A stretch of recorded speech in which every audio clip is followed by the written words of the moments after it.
about is how I went and found a virtual assistant from the Philippines to help me with recurring admin tasks. I'm gonna we're gonna go through exactly how I did it, and I broke it down into 4 steps here. And we'll go through each one, and I'll just elaborate on it and potentially show you some examples here and there. So let's get started.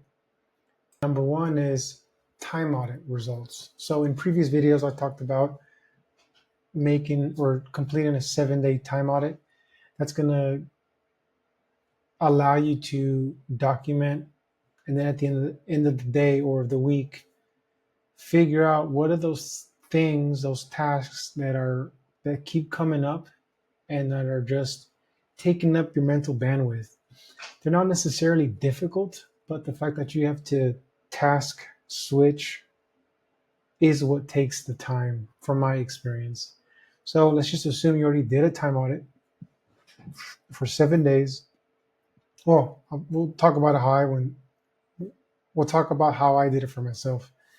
After a week, I summarized all the recurring tasks, and there was a handful of them. I don't remember exactly how many, but I ended up narrowing it down to 3. So one was I kept going to my inbox, my business email, and just checking for things to put out. So replying to clients, new and existing, replying to quotes, following up with questions, and just every other notification that you get via email. It's not necessarily complex, but it's very involved because it'll spread you thin. And next thing you know, you spent half a day, and it's like, what did you do? Just answer emails. So that's one of the major ones. Second was create and send daily invoices.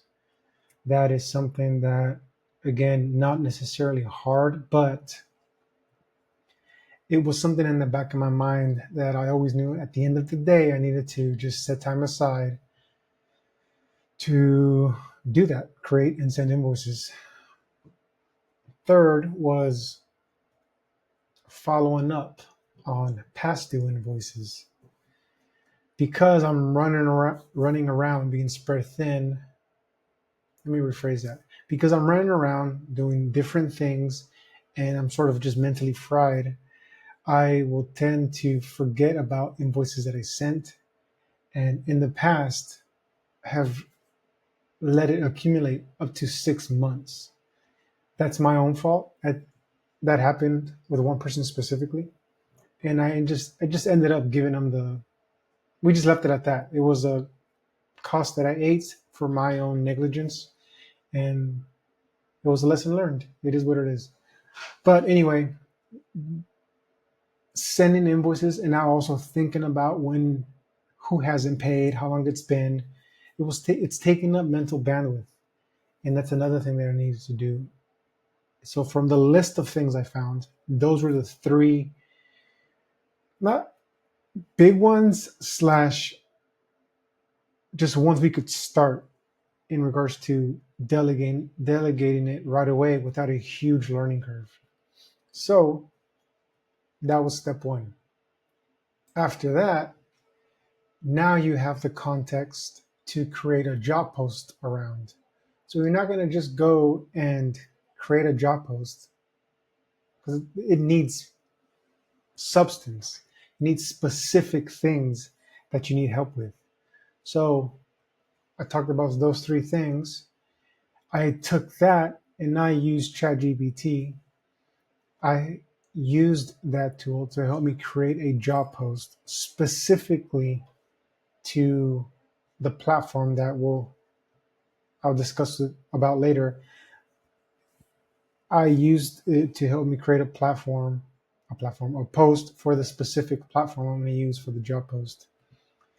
So let's see if we can do this.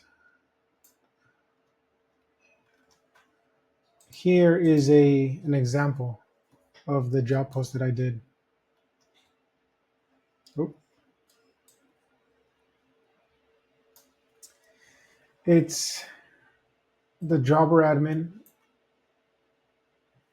This is part time, and this was what I was paying. It was Monday to Friday around. I ended up updating it. It's 7 to 12 now, or 7 to 11 a.m. and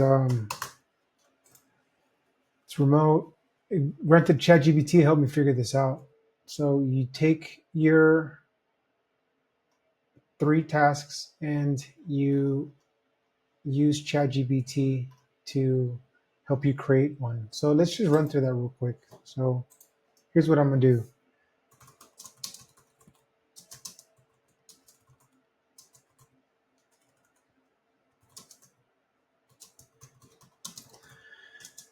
Here I have help me create a job post for an admin role. And we're gonna be very specific here, which then goes on to sort of my next, where's it at? Step is we're gonna post it on onlinejobs.ph. So for Philippines specifically. And we'll get into that why I do it there. Well, not why, but that's just how I did it. I tried LinkedIn, not LinkedIn, the other one, but so far online jobs really just hit the nail on the head, and I was able to move forward with hiring and delegating. So anyway, going back to ChatGPT, you're gonna ask it to help you create a job post for an admin role.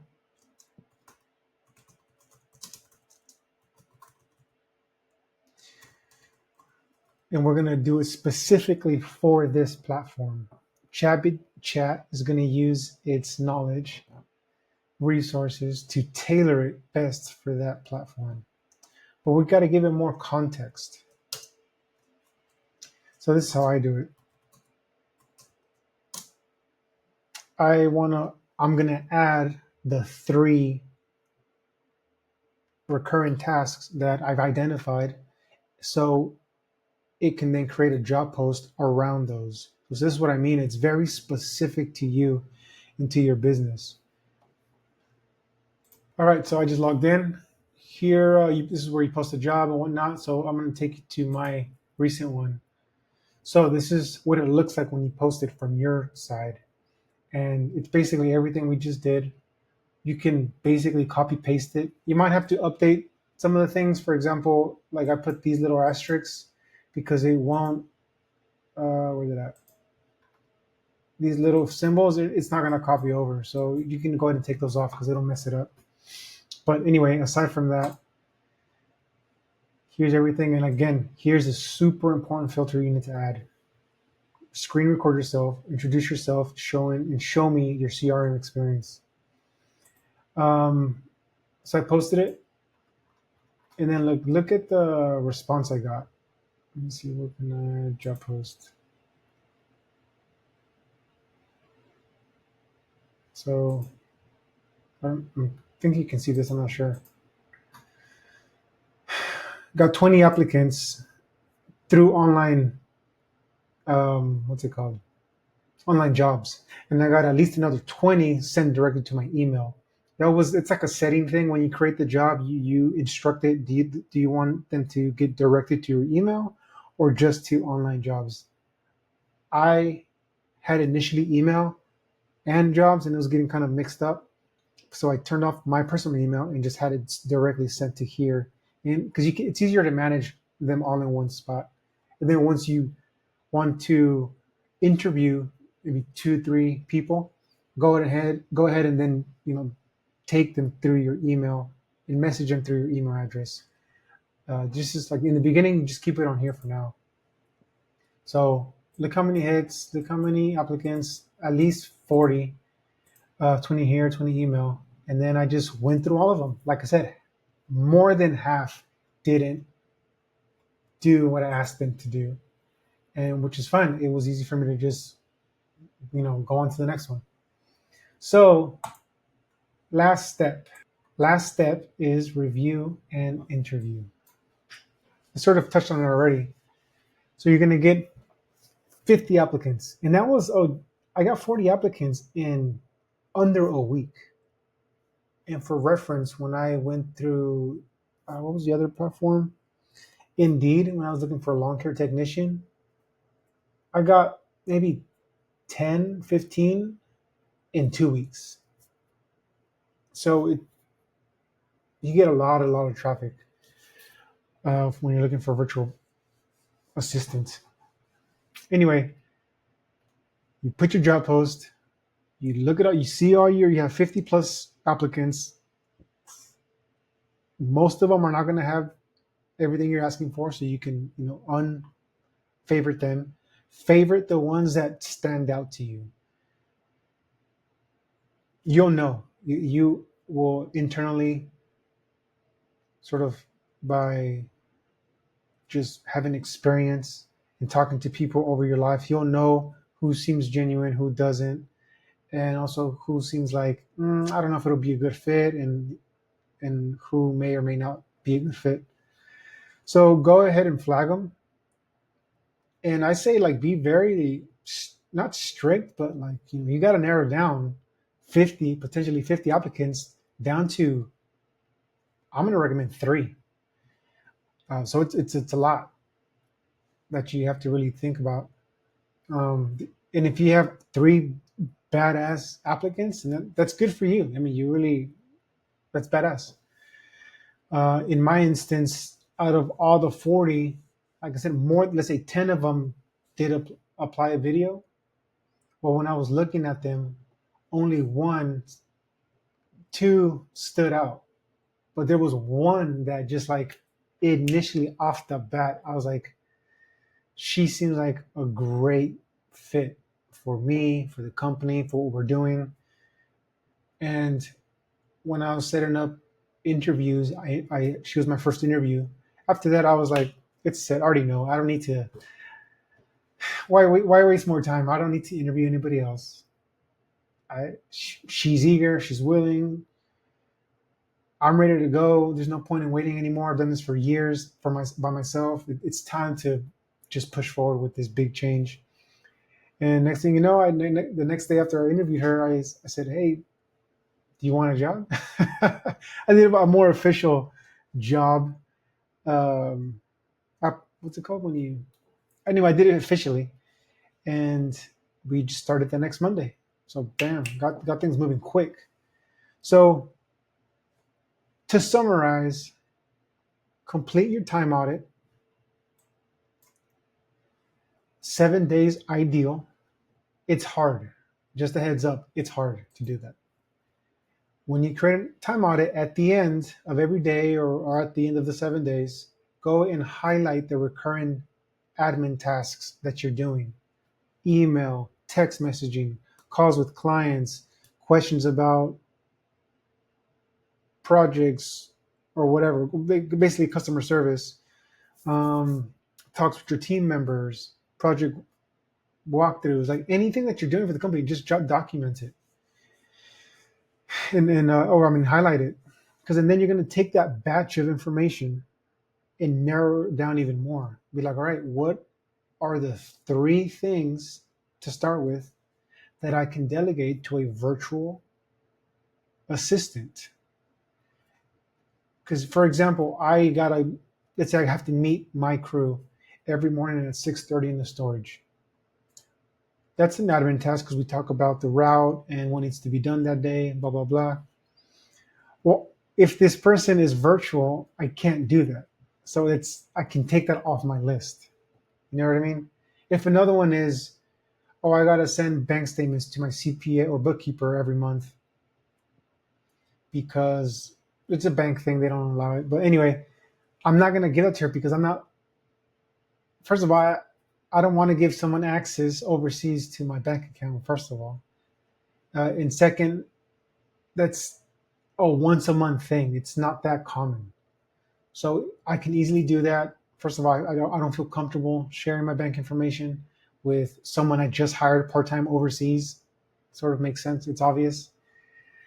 So, but what I can delegate is email management, using Jobber to send invoices, and following up with invoices, which will eventually lead to following up with quotes. So it's all really Jobber focused, computer focused. So when you're looking to create your job description, just focus on those type of tasks. Anyway, use ChatGPT or something similar to help you create that, and and make sure to ask it clarifying questions. Super important. And then you're going to create an account on Online Jobs PH. Go through that process.